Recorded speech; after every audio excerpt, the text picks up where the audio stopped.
오늘은 예수님이 이 땅에 오신 지 2019년 되는 주님의 생신날입니다. 우리 모두 예수님 생신 같이 축하하죠. 생신 축하합니다.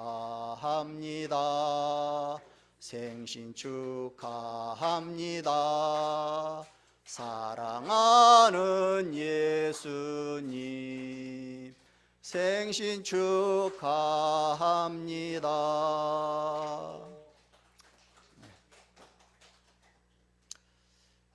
사복음서에 보면 예수님의 탄생에 대한 기록이 다 나와 있어요. 그런데 마태가 말하는 예수님에 대한 탄생 기록과 마가가 말하는, 그리고 누가가 말하는, 그리고 요한이 말하는 예수님의 탄생 기록이 다 다릅니다. 오늘은 요한이 전하고 있는 성탄 메시지를 보도록 하겠습니다. 근데 요한이 전하는 성탄 메시지는요 굉장히 어려워요. 오늘 말씀이 아마 여러분에게는 단단한 식물이 될 겁니다. 특별히 우리 아이들에게는 어쩌면 많이 좀 지루한 시간이 될 수도 있을지 모르겠어요. 근데 늘 젖만 먹을 수는 없는 거죠. 때로는 단단한 음식도 먹어야 하니까 여러분들이 그렇게 하시고, 자, 먼저 14절을 한번 같이 보죠. 14절 같이 읽습니다. 말씀이 육신이 되어 우리 가운데 거하심에 우리가 그의 영광을 보니 아버지의 독생자의 영광이요 은혜와 진리가 충만하더라 그랬어요. 자, 요한이 전하는 성탄 메시지의 핵심은 뭐냐면 말씀이 육신이 됐다는 거예요. 여러분, 말씀이 육신이 됐다는 말이 무슨 말입니까? 근데 요한복음 1장 1절을 보면 이 말씀은 곧 하나님이라고 했거든요. 그러면 말씀이 어떻게 하나님이 될 수가 있죠? 또 이 말씀대로라면 말씀이 육신이 됐다는 건 하나님이 육신이 됐다는 말인데 그 말이 무슨 의미입니까? 하나님이 어떻게 육신이 되실 수 있죠? 여기서 말하는 육신이라는 건, 사르스라는 건 이제 살을 말하는데요, 우리의 몸, 혈육을 가진 인간을 말합니다. 그러면 하나님이 인간의 몸을 가지셨다라는 건데, 하나님이 인간의 몸을 입었는데도 근데도 하나님으로서의 상태가 그대로 유지가 됩니까? 하나님이 인간의 몸을 입었다면 그래도 하나님이냐는 거죠. 우리와 같은 육신을 가진 하나님을 우리가 하나님으로 받아들일 수 있을까요? 만약 여러분 주변에 누군가가 내가 하나님이다 이렇게 말한다면 여러분 어떻게 하시겠어요? 지금 나하고 똑같은 몸을 가지고 있는 어떤 사람이 내가 사실은 신인데 내가 너하고 똑같은 몸을 입고 지금 여기 왔거든 이렇게 말하면 여러분 과연 그 사실을 받아들일 수 있겠습니까? 왜 하나님께서 인간의 육신을 가지셨을까요? 여러분은 하나님께서 인간의 몸을 가지셨다라는 말이 납득이 됩니까? 여기서 말씀이 육신이 되신 분은 누구냐? 바로 예수님이세요. 그렇다면 왜 하나님이신 예수님이 육신의 몸을 입고 이 땅에 오셔야 했을까요? 성경에 답이 나와 있어요. 말씀이 육신이 되어 우리 가운데 거하심에, 자, 하나님이신 예수님이 인간의 몸을 입고 이 땅에 오셔야 했던 이유가 뭐예요? 우리 가운데 거하시기 위해서. 이 말을 직역하면 그는 우리 가운데 천막을 치셨다 그 말인데요, 로고스가 육체로 거하시는 것은 일시적이라는 거죠. 천막이라는 건 일시적인 거죠. 자, 그리스도께서 우리와 같은 모양으로 인간으로서 이 세상에 머무신 기간은요 짧았어요. 시간적으로 보면 한 33년 정도가 전부였어요. 물론 그 이후에도 성령을 통해서 우리와 함께 하시기는 합니다만은, 그러나 육신을 입고 있었던 기간은 잠시였어요. 하나님이 우리와 같은 육신의 몸으로 우리 곁에 오신 이유가 뭡니까? 우리 안에 거하시면서 하나님이 누구인지, 또 우리 가운데 왜 오셨는가 하는 걸 알려주시기를 원했어요. 그러면 예수님은 누구시고 왜 우리 가운데 오셨어요? 예수님은 육신의 몸으로 우리 가운데 오셔서 함께 사시면서 예수님이 바로 하나님의 아들 그리스도라는 건 메시아입니다. 메시아라는 걸 우리로 하여금 듣고 보고 믿게 함으로 결국 그 이름을 힘입어서 구원을 얻고 영생을 얻게 하시기 위해서 우리 가운데 오신 거예요. 다시 말하면 하나님 아버지의 구원 계획과 목적에 따라서 인간의 몸을 입고 이 땅에 오신 거예요. 그러면 예수님은 누구시냐? 첫째로 예수님은 신성을 가지고 있는 하나님이셔요. 자, 14절을 보니까 말씀이 육신이 되어 우리 가운데 거하심에, 그렇죠? 자, 이 말씀을 우리가 이해를 하려면요, 먼저 1장 1절 말씀을부터 먼저 봐야 해요. 1장 1절을 한번 같이 읽어보죠. 태초에 말씀이 계시니라. 이 말씀이 하나님과 함께 계셨으니 이 말씀은 곧 하나님이시니라. 자, 여기 말씀이라는 건 예수님을 말하는데, 요한은 말씀이라고 하는 어떤 이미지를 이용해서 예수님의 선제성이라는 건 창세 이전부터 영원히 존재하고 계셨다는 얘기예요. 그 다음에 영원성을 가진 하나님이다라는 사실을 지금 드러내고 있는 거예요. 예수님이 말씀이라는 말이 아니에요. 왜냐하면 예수님은 말씀이라고는 어떤 한정된 용어에 갇히시는 그런 제한된 존재가 아니에요. 그럼에도 불구하고 요한이 예수님을 말씀이라고 표현을 한 것은 이런 은유적인 표현을 통해서 예수님의 신성을 사람들에게 납득시키기가 용이했기 때문인 거예요. 자, 요한이 예수님의 신성을 증거하기 위해서 말씀, 로고스라고 한 것은 이 로고스라고 하는 개념이 그 당시에 유대인이나 헬라인들에게 익숙했기 때문인 거예요. 유대인들에게 있어서 말씀은 실제로 어떤 일을 행하는 능력입니다. 자, 구약성경에 보면 천지 창조 때 말씀의 위력이 나타나죠. 그 말씀은 하나님의 계획과 목적을 온전히 성취하는 능력이었어요. 즉 하나님이 말씀하실 때 모든 것이 그대로 다 이루어졌던 거예요. 이런 말씀을 능력을 잘 알고 있는 유대인에게 요한은 예수님을 말씀으로 표현을 함으로 창조적인 능력을 가지고 계시는 그분의 신성을 이렇게 전달을 한 거예요. 또 로고스는 헬라인들에게도 역시 익숙한 개념이에요. 헬라의 그 스토익 철학자들은, 스토아파는 자연의 질서와 조화가 유지되는 것과 관련해서 만물은 로고스, 즉 말씀에 의해서 지배되고 있다, 이렇게 봤어요. 그러니까 그들에게 있어서 로고스라는 건 이 세상에 의미를 주는 어떤 이성이고 세계를 질서 있게 유지시키는 원리이고 힘이에요. 그래서 요한은 유대인에게나 헬라인에게 익숙한 이 로고스라는 말씀이라는 단어를 사용해서 예수님을 말씀이다, 이렇게 지금 표현을 한 거예요. 그러니까 예수님의 신적인 속성을 보여주는 이 로고스로서의 말씀은 하나님의 입에서 나오는 말씀, 우리가 흔히 레마라고 하는 이 말씀과는 다른 거예요. 요한이 말하는 로고스는 헬라 철학에서 주장하는 어떤 현상계 안에 내재되어 있는 어떤 만물의 원리, 이런 것이 아니고요, 또 어떤 신비주의자들이 주장하는 것처럼 예수님이 말씀이라고 하는 어떤 신비한 형태로 존재하다가 육신을 입으셨다, 이것도 아닌 거예요. 요한은 예수님이 창세 이전부터 하나님과 함께 계셨던 신성을 가지고 있는 하나님이요 만물을 창조하시고 섭리하시는 하나님이다 라는 걸 나타내는데 가장 적당한 용어가 그 당시에 로고스였기 때문에 이 말씀이라고 한 거예요. 자, 그런데 오늘 15절에 보니까 15절을 같이 읽습니다. 요한이 그에 대하여 증언하여 외쳐 이르되 내가 전에 말하기를 내 뒤에 오시는 이가 나보다 앞선 것은 나보다 먼저 계심이라 한 것이 이 사람을 가리킴이라 하니라. 여기 요한은 세례 요한입니다. 자, 세례 요한도 예수님의 신성을 말했다는 거죠. 세례 요한은 그리스도의 길을 예비하러 온 사자예요. 전령이에요. 그게 합당하게 예수님이 누구신지에 대한 정확한 지식을 사람들에게 전하면서 자기들에게로 향하는 사람들의 관심을 예수님에게 돌리려고 했던 사람이죠. 근데 세례 요한이 나보다 먼저 계신다라는 말로 예수님의 선제성을 지금 말하고 있는 거예요. 세례 요한은 예수님보다 6개월 먼저 태어난 사람이에요. 그리고 사역도 먼저 시작한 사람이에요. 그럼에도 불구하고 예수님을 가리켜서 자기보다 먼저 나신 분이다, 계신 분이다, 이렇게 증거하고 있어요. 이 말은 세례 요한이 출생하기 훨씬 이전부터, 세계와 만물이 창조되기 이전부터 그리스도는 실제하고 있었다는 얘기예요. 이건 예수님께서도 직접 말씀하신 적이 있어요. 예수님이 히브리인들에게 말했어요. 아브라함이 나기 전부터 내가 있었느니라. 그 말을 듣고 유대인들은요, 돌을 들어서 예수님을 치려고 했어요. 왜? 지금 예수님의 말씀은 예수님이 하나님으로서의 지금 선제성을 말하고 있는 건데, 아브라함은 예수님보다 몇천 년 전 사람이에요. 그렇죠? 거의 2000년 가까이 전 사람인데요. 근데 아브라함보다 내가 먼저 있었다. 지금 그건 무슨 얘기냐면 예수님은 하나님으로서의 선지성을 이야기한 거예요. 근데 유대인들은 그 사실을 믿지 않은 거예요.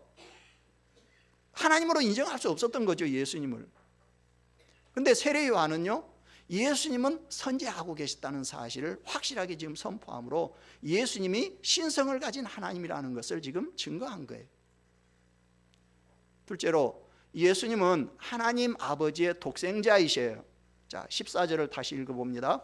말씀이 육신이 되어 우리 가운데 거하심에 우리가 그의 영광을 보니 아버지의 독생자의 영광이요. 그렇죠? 자, 18절을 같이 읽어봅니다. 본래 하나님을 본 사람이 없으되 아버지 품속에 있는 독생하신 하나님이 나타내셨느니라. 성경은 예수님을 하나님 아버지의 독생자다 이렇게 말을 해요. 이 말은 성자 예수님은 성부 하나님의 하나밖에 없는 외아들이라는 말이 아니에요. 예수님은 성부 하나님과 다른 어떤 존재도 갖지 못하고 있는 유일한 관계를 맺고 있는 그런 분이시다, 그런 뜻이에요. 물론 우리가 삼위일체 하나님을 설명할 때 성부 하나님과 성자 예수님의 관계를 아버지가 아들을 낳았다라는 표현을 사용하고 있어요. 그러나 그 말이 우리 인간 아버지가 자식을 낳았다는 그런 의미로 생각하면 안 돼요. 예수님이 하나님을 아버지라고 부르는 거하고 우리가 예수님을 믿어서 하나님의 자녀가 됨으로 하나님을 아버지라고 부르는 거하고는 같지 않아요.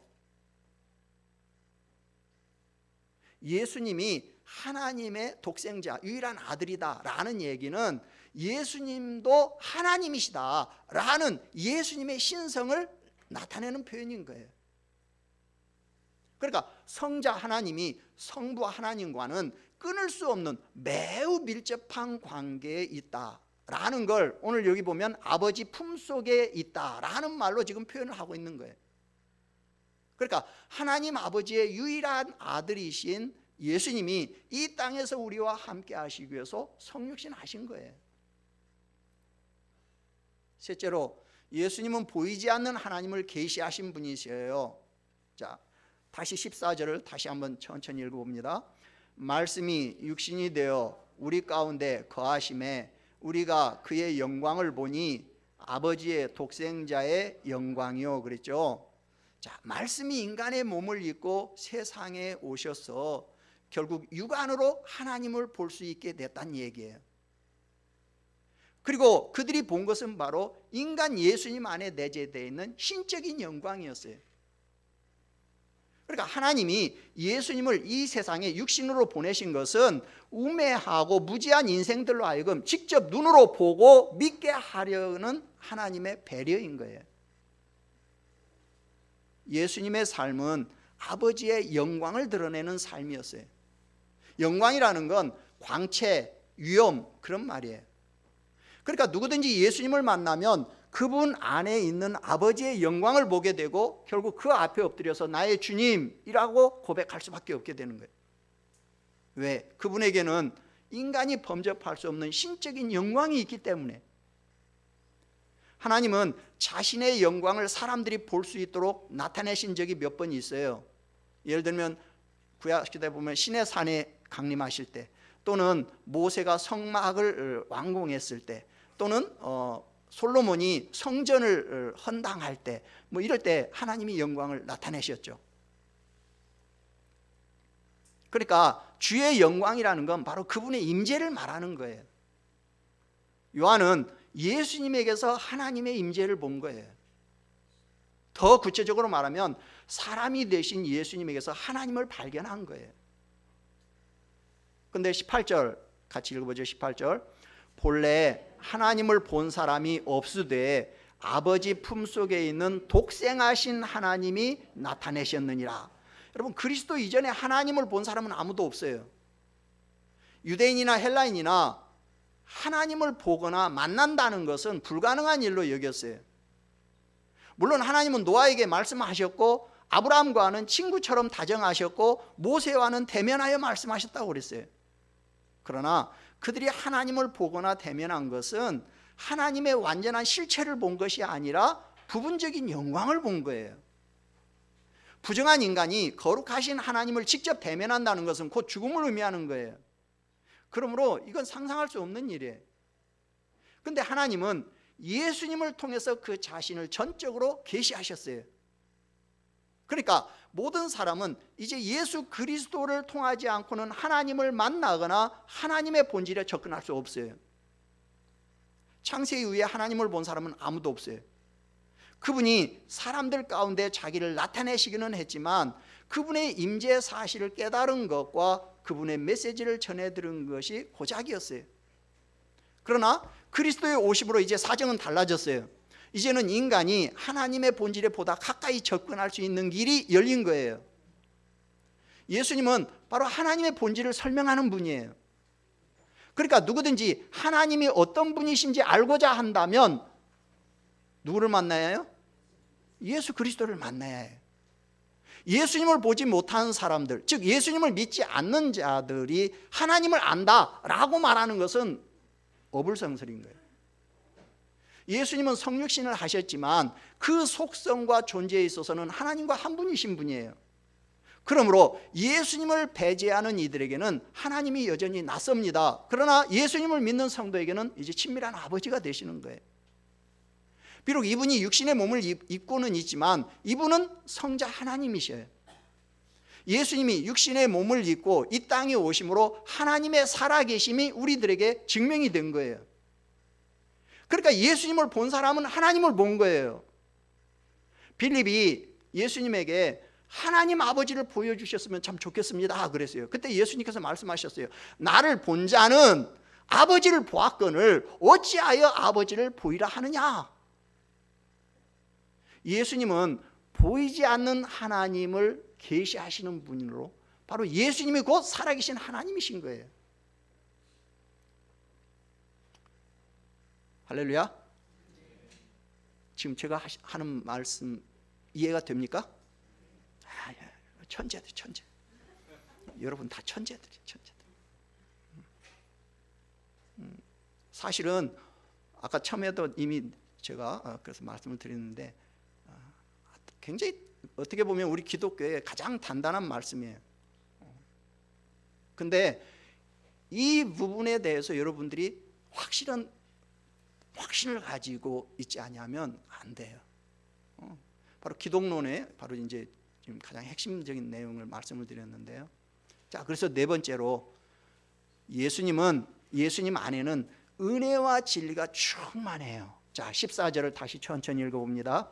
말씀이 육신이 되어 우리 가운데 거하심에 우리가 그의 영광을 보니 아버지의 독생자의 영광이요 은혜와 진리가 충만하더라 그랬어요.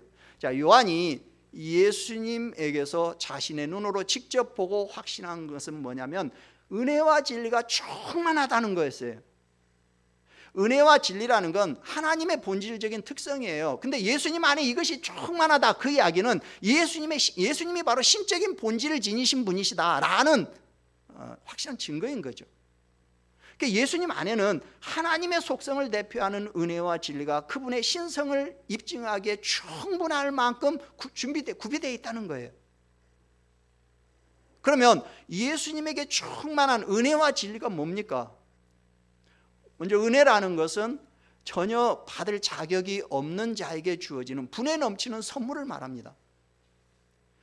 인류의 시조이고 모든 인간의 대표인 아담의 불순종으로 인해서 야기된 인간의 타락과 무능은 자기의 노력으로 의롭게 되는 것은 불가능해요.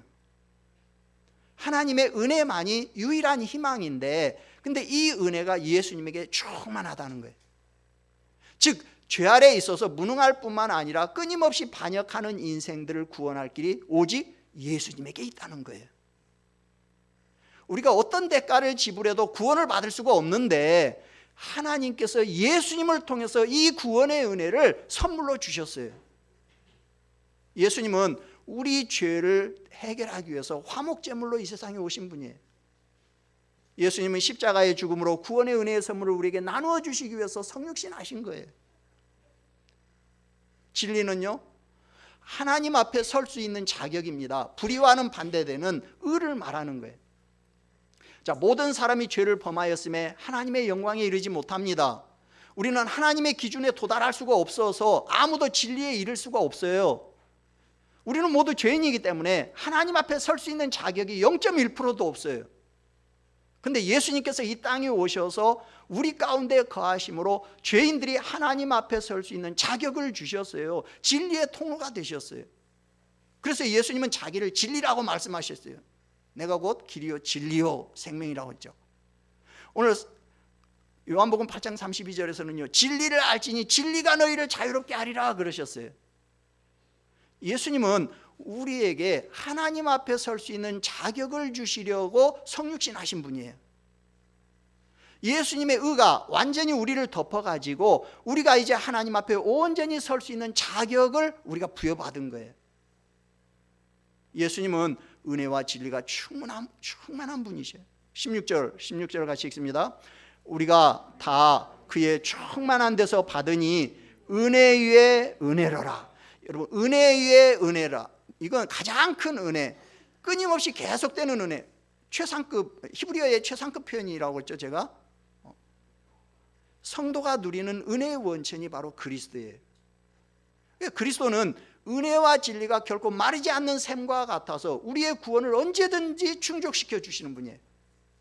이 세상의 샘은요, 가물거나 또는 이용하는 사람이 너무 많으면요, 물이 고갈될 수가 있어요.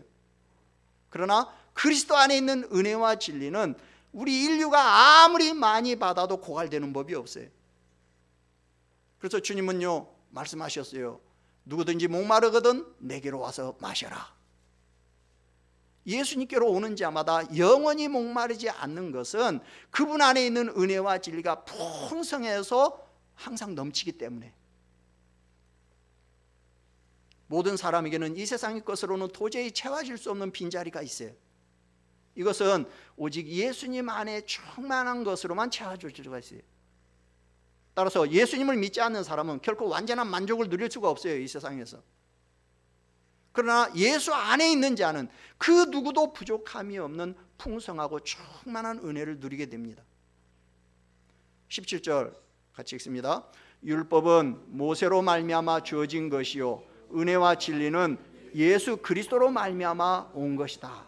예.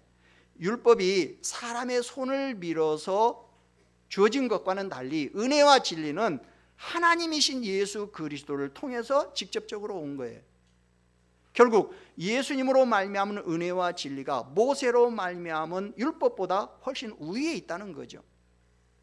그러니까 모세를 통해 인식된 하나님은 율법의 제정자요 심판자예요. 그러나 예수님을 통해서 율법의 제정자이신 하나님은 아버지로서의 하나님이 되셨고 심판자인 하나님은 사랑의 하나님이 되신 거예요.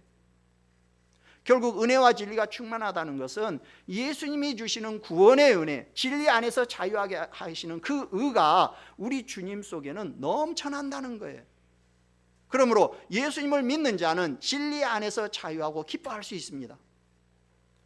죄짐에 눌린 사람, 하나님과 단절된 사람, 구원이 필요한 사람은 누구든지 예수님에게 와서 얼마든지 그 해결책을 얻을 수가 있어요.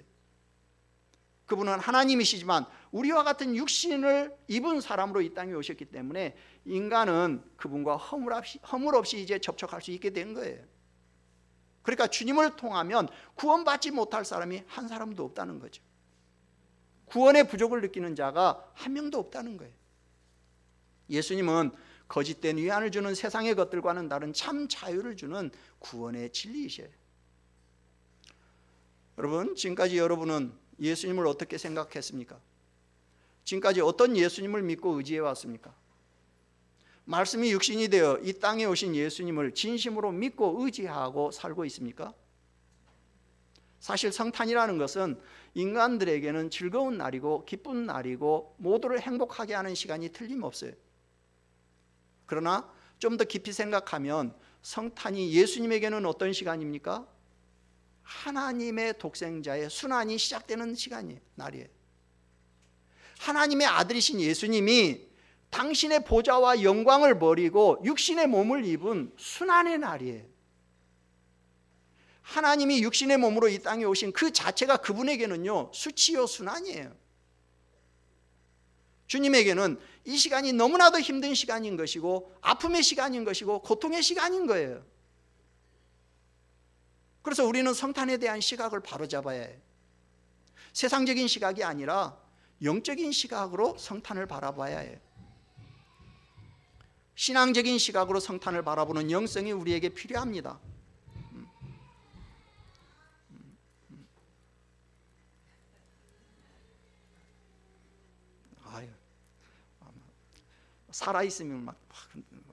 살아있음을 느껴요. 생동감이 막.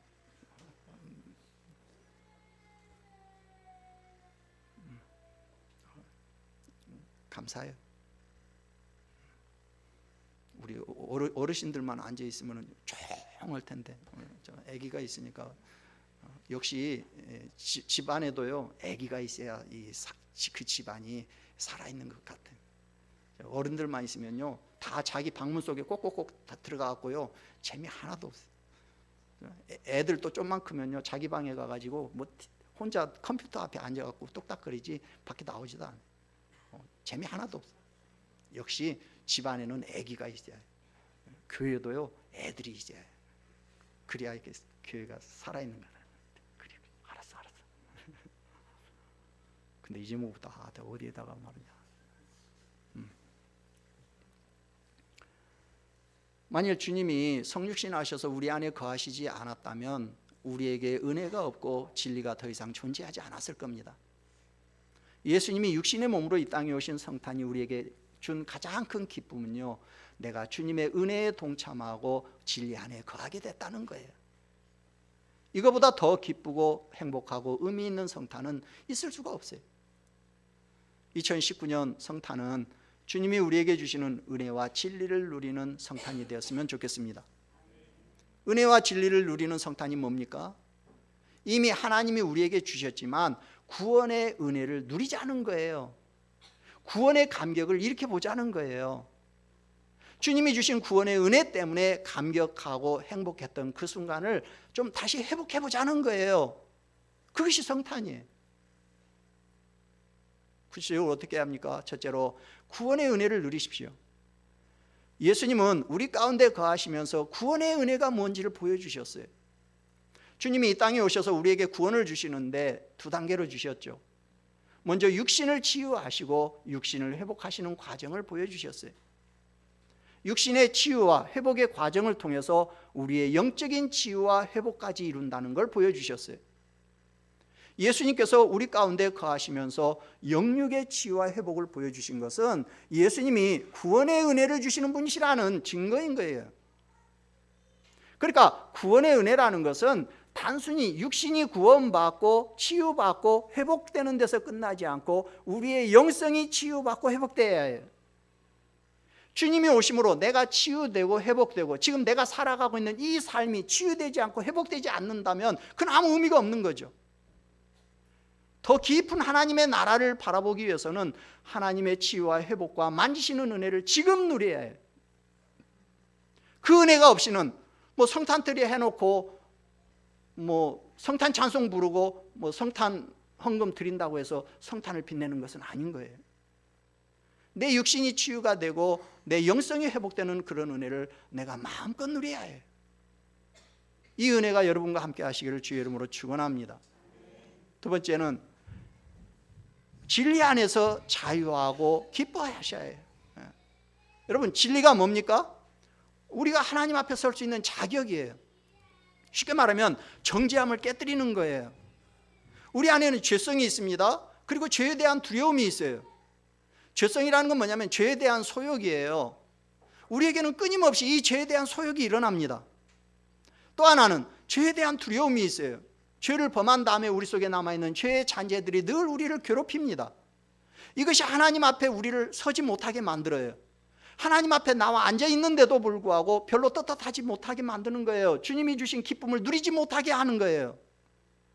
진리 안에서 기뻐하라는 것은 그 어떤 정죄감도 주님을 통해서 버리라는 거예요. 주님이 오셔서 내 안에 계신 것이 너무 기뻐가지고 그 자체를 기뻐하는 것, 그게 진리 안에서 기뻐하는 거예요. 오늘 주님 생일이야 그러면서 예수님에게 모든 초점을 맞추고 나는 아무 상관이 없다, 그러면 주님의 성탄을 맞는 자세가 아닌 거죠. 주님이 이 땅에 오셨기 때문에 내가 기뻐야 하고 내가 즐거워야죠. 내가 기뻐하지 않는 성탄이 무슨 의미가 있겠어요? 주님이 오셨을 때 동방박사가 황금과 유황과 몰약을 드렸다. 오늘 성탄절이니까 나도 주님에게 뭔가를 드려야 한다. 이런 것만 생각하니까 기쁘지가 않는 거예요. 진리 안에서 기쁨이 있어야 행복한 거예요. 주님이 주시는 은혜와 진리가 내 안에 충만하지 못한데, 그래서 나도 기쁨이 없는데, 근데 그런 성탄이 나에게 무슨 의미가 있겠어요? 여러분은 예수님의 성탄 때문에 얼마나 기뻐하십니까? 내가 확신하노니 사망이나 생명이나 천사들이나 권세자들이나 현재일이나 장래일이나 능력이나 높음이나 기쁨이나 다른 어떤 피조물이라도 우리를 우리 주 그리스도 예수 안에 있는 하나님의 사랑에서 끊을 수 없느니라 그랬단 말이에요. 예수님 안에 있는 나를 정죄할 자는 아무도 없어요. 예수님 안에서 자유하시고 사는 날 동안 기쁨을 누리시기를 바랍니다. 셋째로, 예수님은 지금도 우리 안에 거하셔요. 성육신 하셔서 우리 안에 계셨던 주님은 우리를 떠난 것이 아니라 우리 속에 계속 머물러 계셔요. 세상 끝날까지 우리를 떠나지도 아니하시고 버리지도 아니하셔요. 성도의 견인이죠. 그러니까 주님이 주시는 구원의 은혜와 진리 안에서 기뻐하는 은혜가 하나님 나라에 갈 때까지 우리 안에서 떨어지지 않는다는 거죠. 이 은혜와 진리를 우리에게 계속 공급해 주시기 위해서 주님은 우리 안에 계시는 거예요. 살면서 누리는 기쁨은 방전될 때가 있어요. 자식이 1등 해갖고 기뻤는데요, 그 다음 달에는 2등, 3등으로 떨어질 수 있어요. 그러면 기쁨이 사라지는 거예요. 그런데 주님이 계속 소모되는 우리의 영성과 삶을 보충해 주셔요. 그것이 주님이 우리 안에 계시는 이유인 거예요. 주님은 우리와 함께 계시면서 우리를 도와주셔요. 주님은요, 자신을 최고의 선물로 우리에게 주셨어요. 그렇다면 이 성탄절에 여러분들이 주님에게 드릴 선물은 무엇이겠습니까? 나와 함께 하시며 은혜와 진리를 충만하게 주시는 주님에게 감사하며 진리 안에서 자유함을 누리면서 기뻐하시기를 바랍니다. 내 육신이 치유가 되고 영성이 회복되는 은혜를 마음껏 누리는 그런 2019년 성탄절이 될 수 있기를 주님의 이름으로 축원합니다. 아멘. 우리 찬송 115장 부르고 하나님 앞에 기도합니다. 여호와는 내게 복을 주시고 너를 지키시기를 원하며, 여호와는 그의 얼굴을 내게 비추사 은혜 베푸시기를 원하며, 여호와는 그 얼굴을 내게로 향하여 드사 평강 주시기를 원하노라. 아멘.